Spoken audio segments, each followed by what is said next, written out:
grandson of Moses. Well, we're near the end of the book of Judges.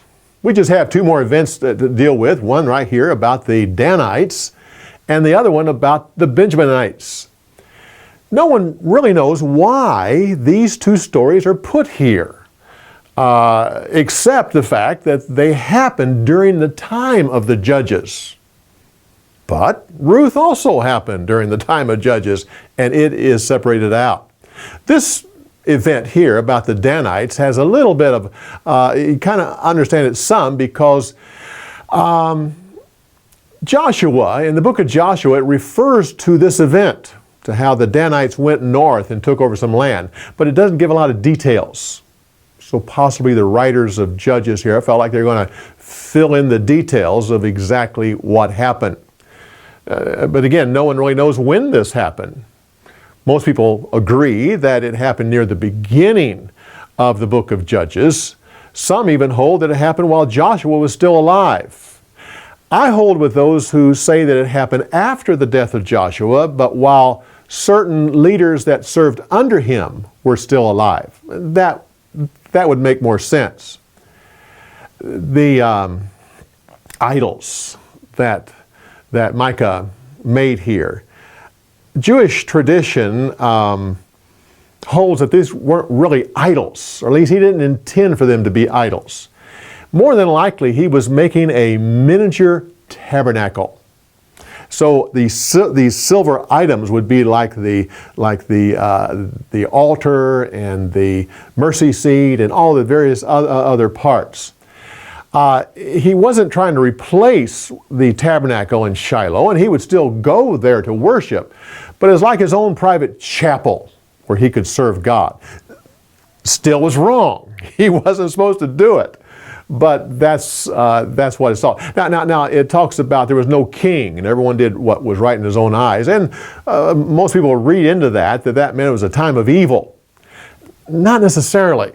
What it's saying is, there's no central government dictating that he do right or that he do wrong, that he did what was right in his own eyes. Now, it's true that opens up the door for doing evil, not that the kings kept you from doing evil.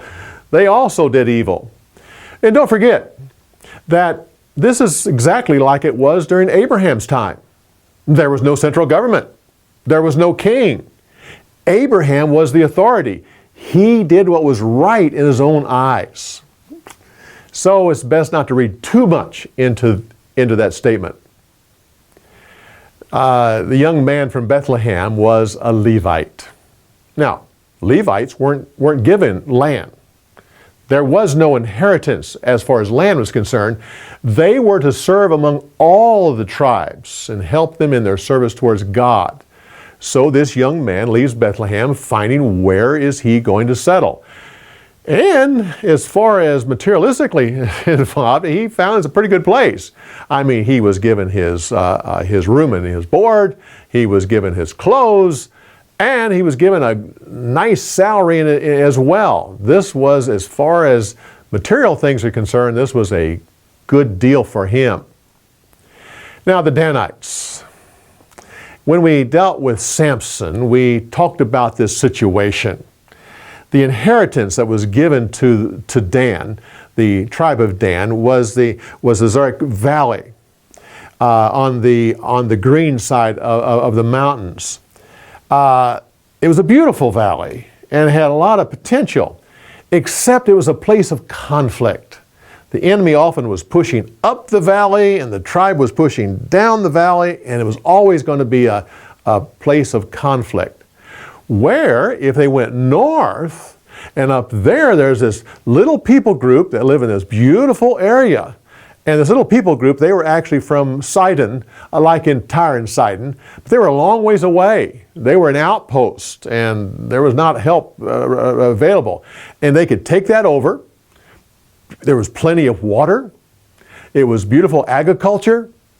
It was what would be considered easy compared to hard down south.